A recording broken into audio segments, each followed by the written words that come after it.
welcome everybody to another glorious episode of the Trial and Aaron podcast, but we call it The Tap. I am your host, Aaron, and this has got to be the pot of choice for the 795, baby. Here we are. We're at it again, up to our old tricks. Old tricks. I got new tricks for you. New tricks. As everybody knows, or as everybody should know, I'm a movie buff. I am yoked with movie knowledge and quotes and prowess and just useless trivia. I swear if my mind was reconfigured in a way I could put my useless movie knowledge to something useful. If I did that, if I was able to do that, dare I say, be a lawyer perhaps? Maybe a nurse? There's some excellent recall there. Yeah, there's some bumblings. I wouldn't be like the greatest lawyer ever, but you know, I'm not be able to get P. Diddy off, but I might be able to get you out of DUI or something like that. You know, that's where the skills are. I digress, damn it, I digress. Speaking of movies, I do love my sports, I do love my movies, and sometimes they blend into excellent sport movies, and that's what I want to go over today, is my top list, my top 10, with some honorable mentions, of course, fictional movie athletes, or just fictional athletes in general. And number one is from the show Eastbound and Down. It is none other than Kenny effing Powers. This guy, the molded wonder, is essentially Danny McBride in every single movie, show, whatever he's ever done. He's just the loudmouth mullet guy. And he's the same character in every single movie. And this time it hits. He's just this loud, boisterous baseball player, this pitcher, this closer. I do have to condemn him. Of course, there's guys who are boob guys, guys that are butt guys. He claims to be a boobman. And, you know, with all due respect, I'm an ass man myself, and he draws his line in the sand, says he's a tit guy. Is what it is. I can respect a little bit, but that's why, you know, you're all the way up there at number 10. What does he do? He does steroids down in Mexico. He just fights and claws his way back, doing steroids, not really putting in hard work. He's a piece of shit. Overall, he's a resounding piece of shit. But he gets the job done mostly. The show ends a little weird, but him and his prominence, and when he's just wheeling and dealing, the Kenny Powers that we love in seasons like 1 and 2. You're my guy. You're my closer. Between the two, I'd pick Brian Wilson if you're on the team between the two of you. But since we're in fictional land, Kenny Powers, you're getting the ball. You're getting the ball in the ninth inning. Close out this game. Get us this dub. Yeah, I'm fucking that guy. Oh, that was number 10. Number 9, another pitcher, a superior pitcher, a starter. No, he's a closer. What is he? He does both. He is Ricky Vaughn. Rick Wild Thing Vaughn, a.k.a. Charlie Sheen. And that already puts him ahead of Kenny Powers. This guy, he's a major league stud. He plays for the Cleveland Indians. Not the Guardians nowadays, but they're Indians at the time. And I think he's far more efficient than Kenny Powers. Once he gets his glasses, he's locked in. He's just dealing this heat, this non-roided heat. All he does is drugs, but not steroids, which is a drug technically, but he doesn't do that one. And this guy, he's just unhinged. He's fast. He's deadly. He's got the skull and crossbones in the middle of his glasses, and he gets the job done. He wins the pennant where Kenny Powers just leaves. He leaves his team high and dry. Ricky Vaughn is a bad man. I'm not going to mention Major League 2. I don't even really acknowledge it. They go from a rated R movie to a rated PG movie. Grow some balls. Stick to your product. Keep it nasty. Keep it weird. But Rick Vaughn, you are at number 9. Wild Thing. You just banging your third baseman's wives. Although you did not know, I'll give you that hall pass. But yes, Ricky Vaughn, you're at number 9. Anything else to mention about Rick Vaughn? No, he's just that guy. And earlier in the movie, he's pitching middle of the game, maybe even starting, and then towards the end, I guess he's a closer. Whatever. Same thing with Tim Lincecum. Put him in midway. Whatever. Madison Bumgarner, come on, close that out in 2014. One of the most epic sports performances I've ever seen live in my life. Madison Bumgarner coming in to shove it to the Royals and get that win. I love it. I know I digress. He's a real athlete. But Rick Vaughn, I tip my cap to you. Number 8, we got Apollo Creed. Yes, Carl Weathers, you're making this list. Of course you are. He whoops Rocky's ass in the first movie. He's that guy. He's the face of boxing. Yeah, he loses in the second movie, But Apollo's just that guy. He talks better.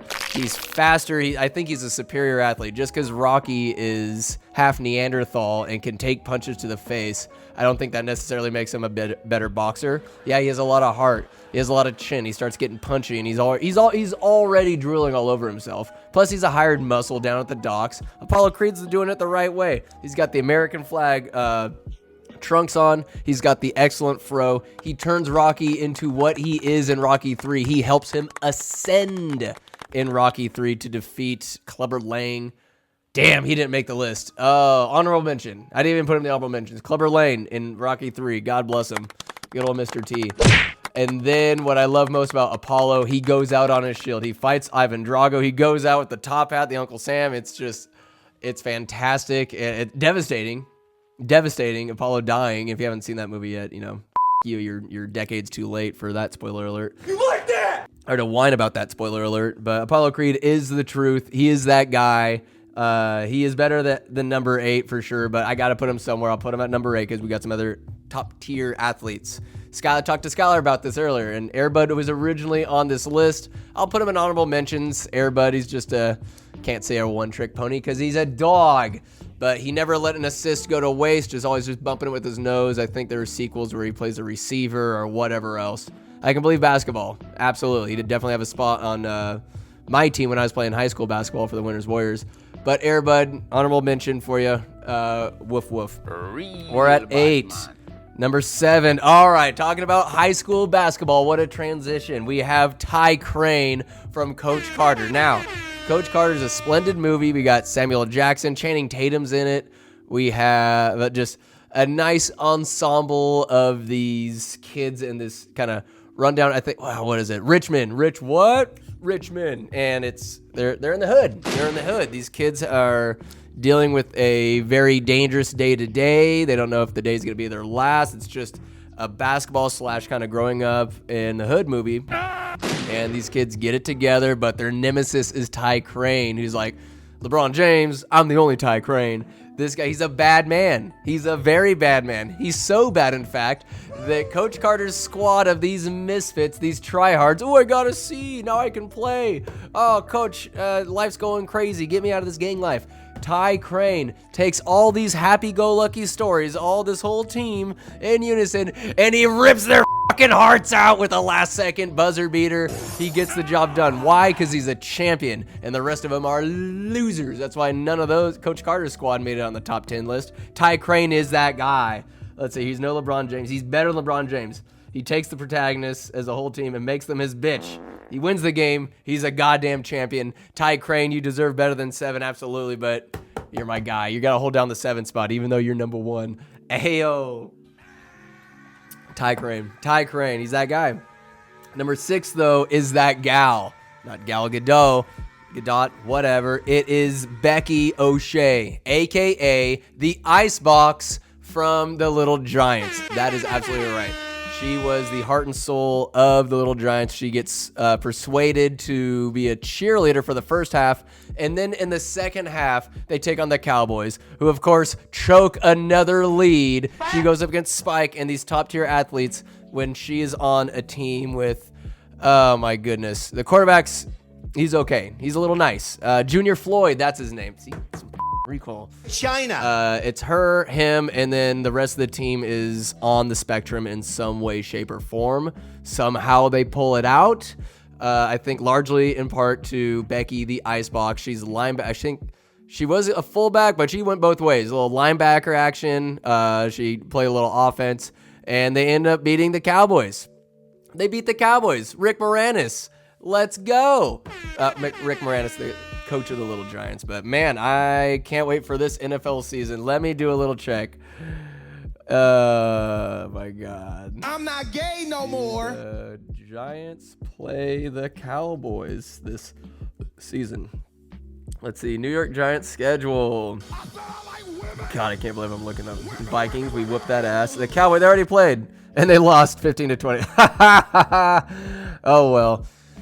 A little retribution there for the Cowboys. One of their only wins this season. God, they're a dumpster fire, unlike the Vikings. Let's see here. Icebox hits hard. No leg pads. So he's just in the little skirt from the what's it called? Cheerleading outfit. Wins with a group of autistic kids. Yes, she does. Yes, she does. Let's go, Becky.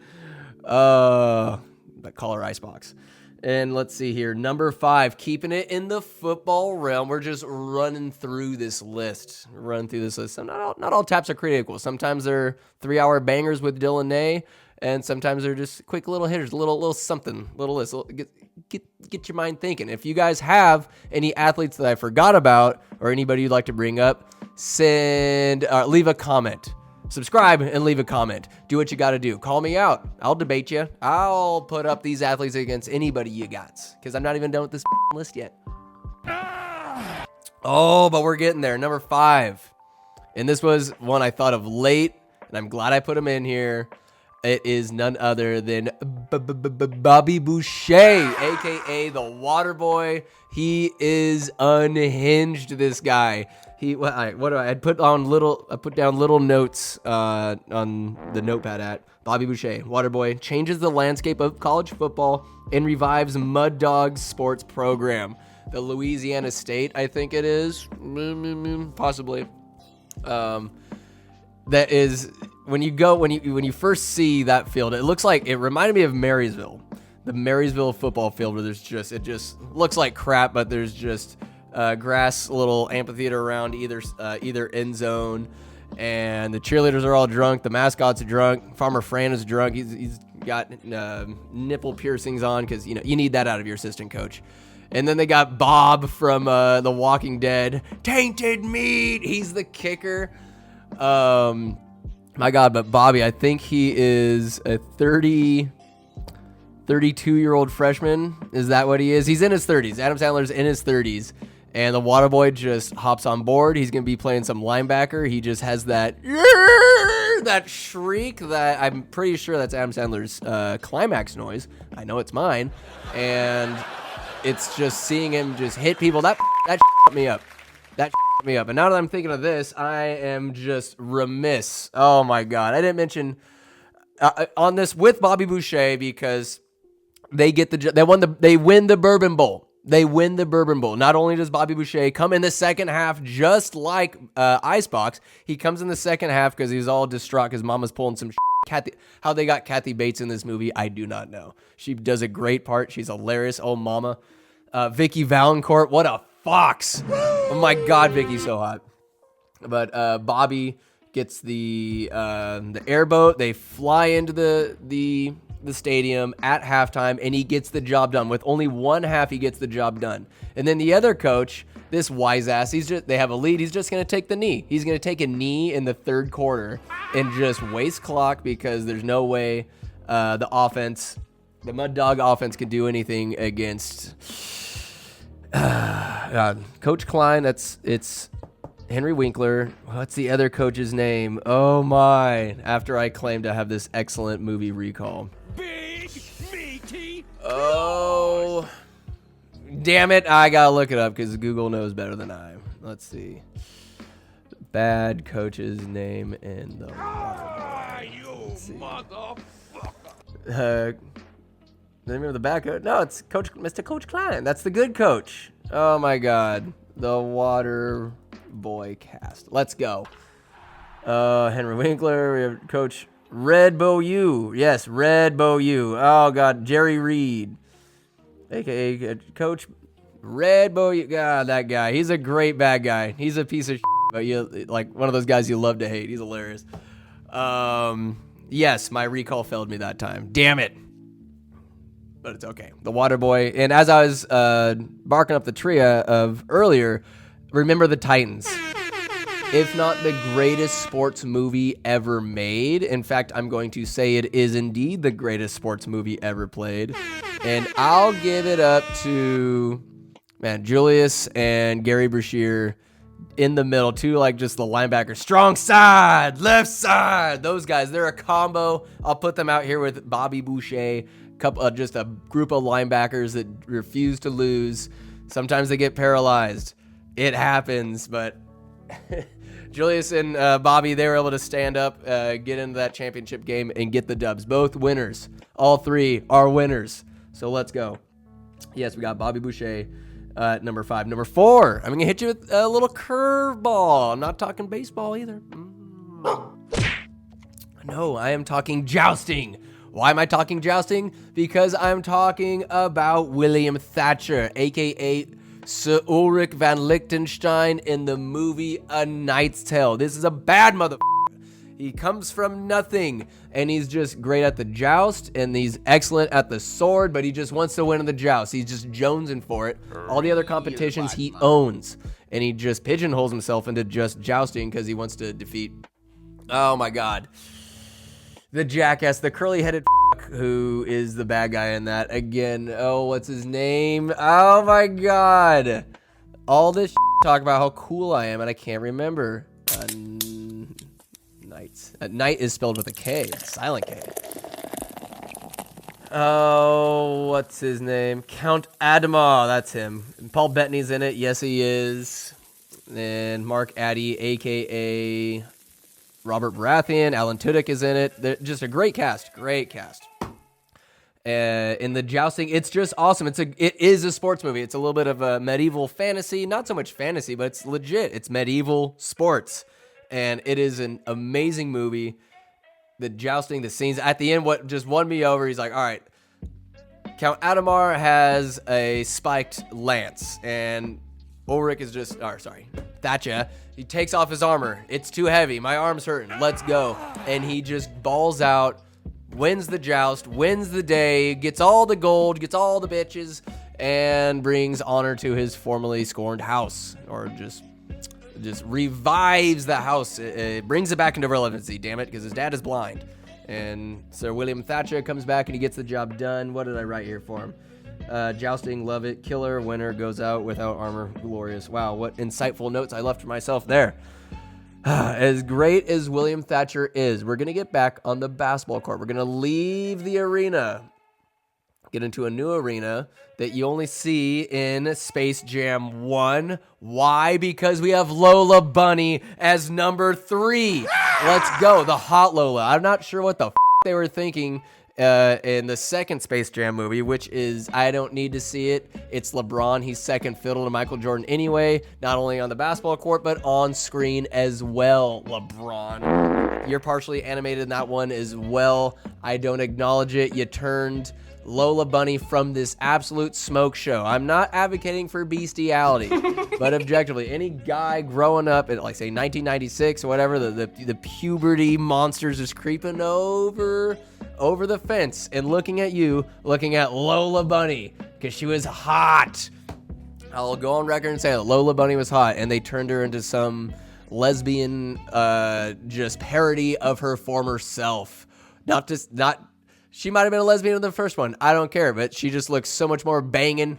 Short shorts, just excellent shot. She was the only one that had any semblance of competency on the Toon Squad other than Michael Jordan. The rest of them were just kind of lops, had no idea what they were doing. Lola was there to play. She's a fucking gamer, and she got the job done. Great assists. She could handle the ball. Meanwhile, Elmer Fudd and Yosemite Sam, once the gloves are off and they start being Looney Toony on the court, homeboys bring guns onto the court, shoot out a guy's eye. There's thievery going on. Like, Bugs Bunny brings a moped, and it's clearly a travel, but Marvin the Martian is the worst ref of all time. He is the Angel Hernandez of refs, which is pretty much the status quo of what we see in the NBA these days. All refs suck. I'm just saying. You guys are terrible at your job. Any other profession, you would be fired. You'd be fired for being as bad as you are.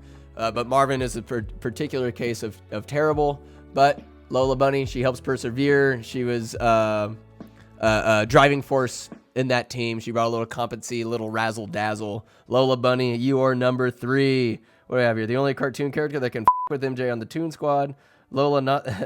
It's a shame what she turned her into. Hot Lola Bunny. All right. Number two.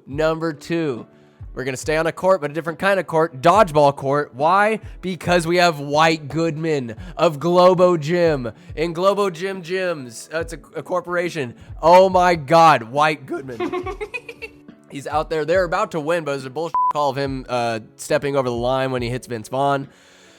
They're sweating like grease monkeys. He can't hold on to a ball. It's fine. No, he did that when he accidentally hit Kate Veach in the face with the, a.k.a. Ben Stiller's wife. Hits her in the face. He's left-handed, just pelts her, bang, right in the face. Gets her out. I mean, it is what it is. He gets an unsportsmanlike conduct, but it's all good. And somehow loses to Peter, a.k.a. Vince Vaughn in the movie. It's a total sham, fraud. Why? Because not only Global Gym and Superior Athletes, I refuse to believe they lose to Average Joes. And Dodgeball. Global Gym had superior uniforms. Yes, they did. And God, what happened? So after Average Joe's wins, and mind you, Pete Rose, rest in peace, never made it into the Hall of Fame. Why? Because of sports betting. It's egregious and illegal. You can't be doing that, especially when there's prize money on the line or like a sanctioned event. This is on ESPN 8 The Ocho.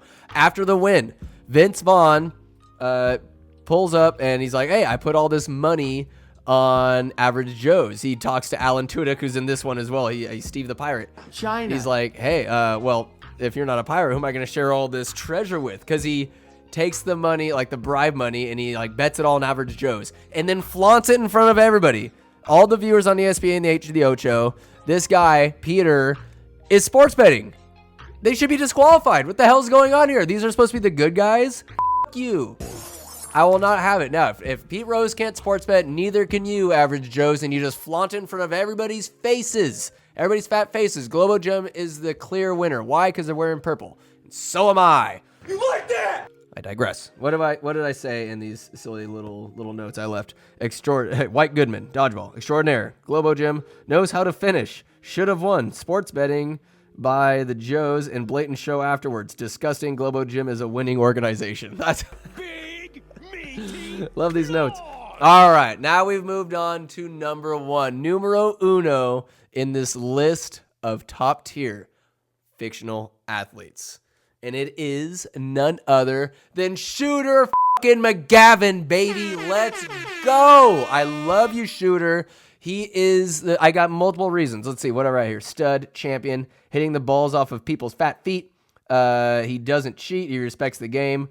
He was the face of golf, and happy is a skid mark on the PGA Tour. So here's what's going on. Shooter is this go hard. He wants to win. Yes, you haze the rookies in whatever sport, and he sends Happy out to the ninth green at 9, gets them all wet, a little sprinkler action, and he's just a little lighthearted chiding for the new guy. Yes, he's a little edgy, but Happy Gilmore, in my opinion, is the antagonist. He's the bad guy in that. Why? Because Shooter is the face of golf. He's looking to get his gold jacket. I'm going to get mine in what? 4 months, guys? Yeah, not if I have anything to do with it, you won't. He's just mucking it up with the other gold jacket winners at this little soiree. But Shooter, I think, has the temperament. He is winning every tournament. Happy is just he's in the bottom 10. Shooter is just cashing in these $200,000 plus checks. Big checks. One of them big ones. He's cashing in these big boy checks. He's making that big boy money. And for some reason, this guy who brags about once taking off his skate and trying to stab somebody, he assaults the fans watching. He goes, "It's about time," and it is about time. I want to put the ball in the hole. I just couldn't do it, and just socks the guy. Who knows what kind of brain damage he had? But Doug Peterson doesn't do shit. The commissioner doesn't do anything, and then he assaults Bob Barker.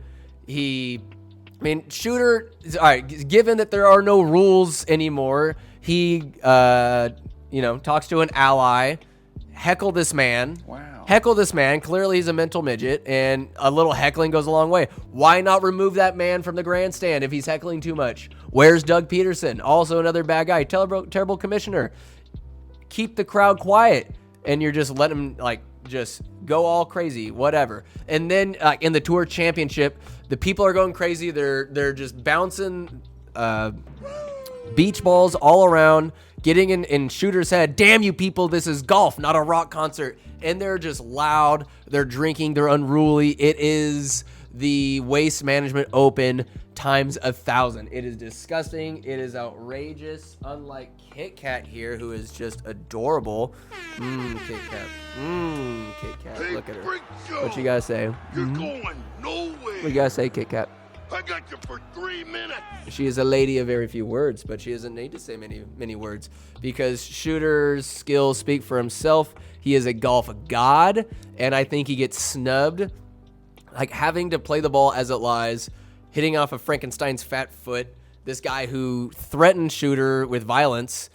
You could count on me waiting for you in the parking lot. All right, that like you can't be threatening people like that, sir. Much like Happy Gilmore, who's just assaulting people on a whim. He's unhinged. He's a madman. He needs to be put in jail. Oh my God, your claws feel so good, Kit Kat. Thank you. I love it. But Shooter should have gotten that gold jacket. He makes a very clutch putt about 30 feet away. Otherwise, Happy could have two-putted his way to victory. And, you know, the tower falling down. What kind of bum-ass organization does just move the tower, get the grass up to snuff, and then let Happy putt? Play the ball as it lies. I'm afraid he's right. Take a shot, Mr. Gilmore. Doug Peterson, you are a fucking turd of a commissioner, and I hate you. I hate him. I hate him. I hate him.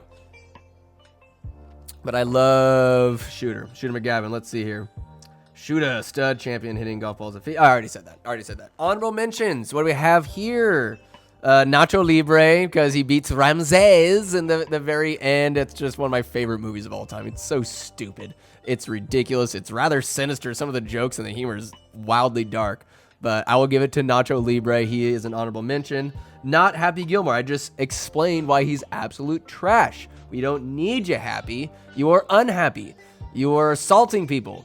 You are a stain on the good name of golf while Shooter's over there trying to clean it up. Hopefully in Happy Gilmore 2, Shooter gets this dub. I need Shooter to win. A more beloved sports athlete, fictional sports athlete. Who's better than Shooter? Who's more well-known? Who's more renowned? Yo no sé. Could it be another honorable mention? Randy the Ram Robinson from The Wrestler. All right, I know The Wrestler is a rather obscure movie, but hear me out. This guy goes out like an absolute champion. He's just this lifelong wrestler, amateur wrestler. Has a little bit of a name for himself from the 80s, but he's aging. He's doing roids, and he has an estranged daughter he wants to make amends with. And he starts barking up that tree, and things seem to be going well. He has a job. He's got a heart condition, but he's like, it looks like he's on the up and up. But good Lord, right before the day before he's supposed to meet up with her and have a little powwow, he's like, all right, I'll go out for it. The guy's twist his arm. He goes out for a drink. He meets up with this bad bitch. They end up doing cocaine in the bathroom. Their scene is just him banging her in the bathroom. It's hilarious. It's hilarious. He ruins the relationship with his daughter. She never wants to talk to him again. And he's like, F it, I'm going out on my shield. He just gets up on the turnbuckle. He does the ram thing. He does this, and then he jumps off, and that's insane. He pretty much dies. But what makes this movie, has nothing to do with him as an athlete. We get Marissa Tomei, all nudie. She's a stripper, and she's smoking hot. I love it. Oh, Aunt May. Gotta love it.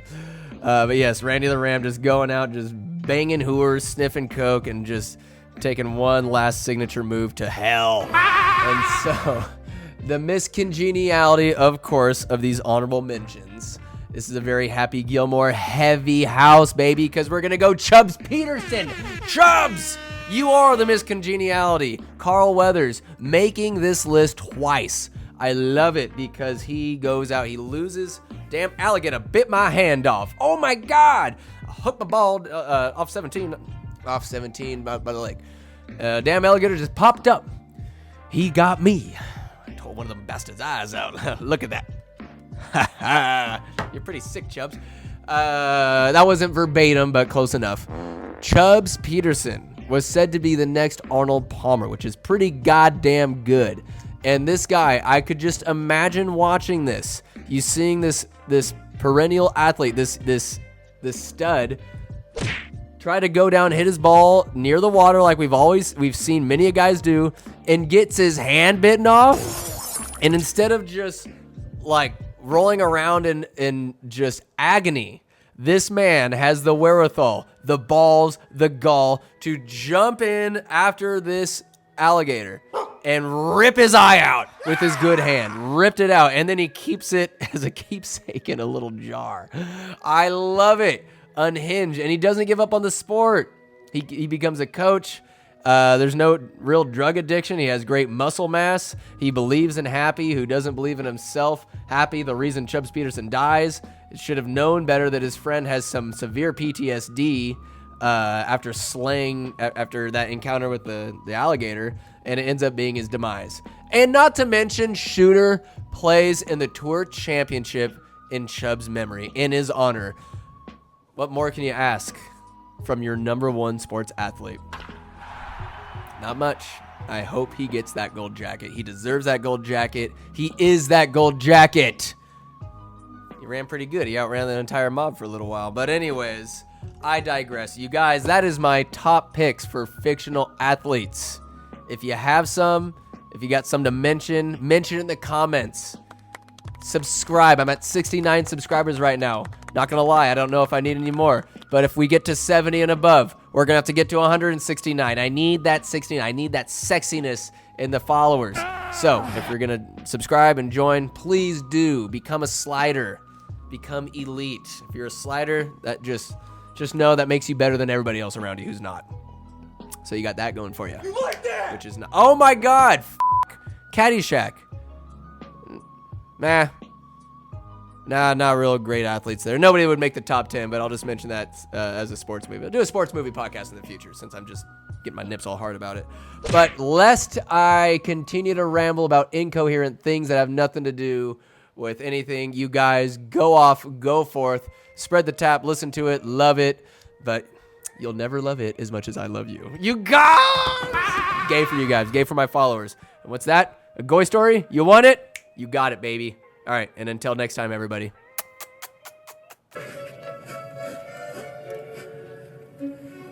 Good morning, lads. What another glorious day for a glorious Goy story. We join Lord Goy in a cockfighting ring in Mexico. But Michael Buffer is there to announce his champion rooster, Jacques the Cock, the Menace. Jacques has won so many fights for Goy. Goy rewards him with a massive coop full of hen bitches that lay so many eggs that Goy racks in $500K a year on his eggs alone. Brown, of course, free range. The coop is just his pimp's palace. Jacques the Cock demands the best, for he delivers in every fight. But when Jacques the Cock fights, he does not slay. Goy does not allow it. Goy loves animals because he is part animal. He nurses the losers back to health, so they lay more eggs. More eggs means more fucking money for Goy. More fucking money for Goy means more fucking cocaine. Anywho, on this particular fight, Goy has orchestrated something brilliant, something lovely, something a long time coming. Which is another name for Goy's lovemaking, a long time coming, but that's neither here nor there. Right now, Goy has a fight set up from Johnny Manziel versus the champ, Jacques the Cock. Johnny has been sniffing coke and going even crazier and harder than usual since meeting Goy on that fateful night in Las Vegas. He's desperate for attention, desperate for money. For if he beats Jacques the Cock, he will meet a handsome payday. The world is watching, not pay-per-view, for Goy wants the world to see what his rooster can do against Johnny Manziel at a cockfighting ring, 8 feet by 8 feet. Yes. Johnny Manziel comes into the ring ready to roll. The announcer, Michael Buffer, Johnny Manziel, college, he's so good. He ain't shit. Nobody likes Johnny. Johnny's in there pumping his fist, thinking he's all that. But he doesn't know the plays. He doesn't know. He never trained. He was partying the night before. Went to a donkey show. Jacques the Cock has been fighting long and hard. Michael Buffer announces, and now, fighting at 1 foot tall, 12 pounds, coming out of Woodland, California, Jacques the Cock!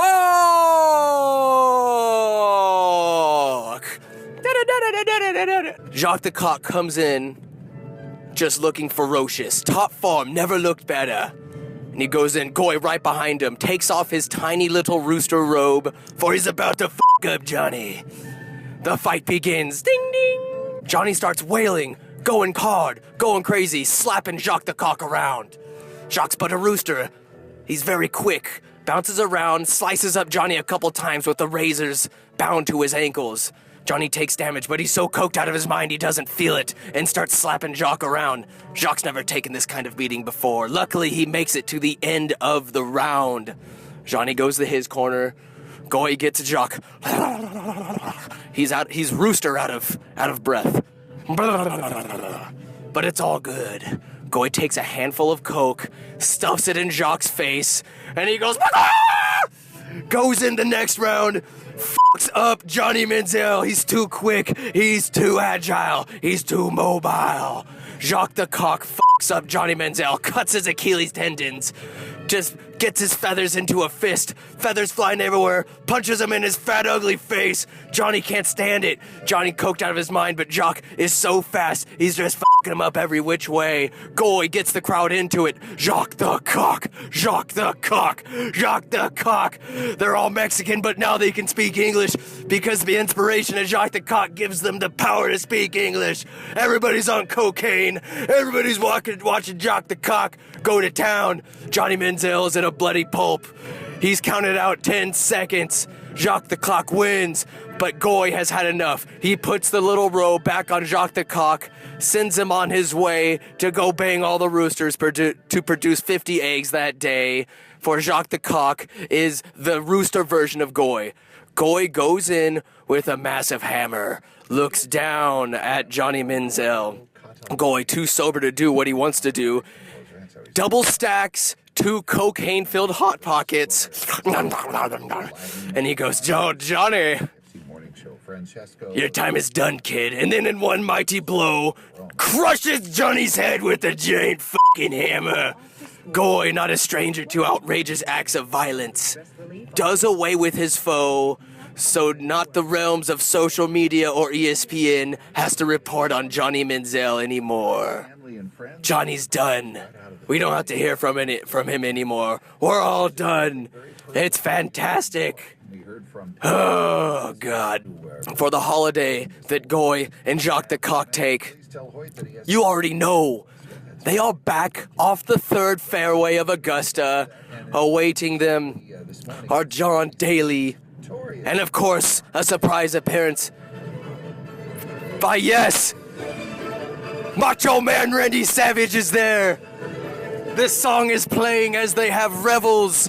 There's bitches everywhere to celebrate the victory of Jacques the Cock. Cocaine everywhere. It's snowing. Wait, that's not snow, it's cocaine! Sandwich has gone off the rails this time, boys! Coke, booze. Jacques the Cock, the newest member of the Goy Squad. Oh my God. What a lovely tale of triumph and tribulation. For today, gents, I say, have a Goy day. But remember the name, Jacques the Cock, because it's going to come up a lot more in future Goy stories, because we got John fucking Daly, Macho Man Randy Savage, Jacques the Cock, and of course, it's your boy Goy coming in hot. Hotter than cocaine-filled Hot Pockets. Who knows what Goy's gonna do next with all of his boys, because he's a connoisseur of eggs, crabs, and all types of ill shit. Oh my God. I love telling these stories because I get my nut every goddamn time. Have a Goy day, fellas. More Goy coming at ya. Goy, damn it. You lose! Good day, sir!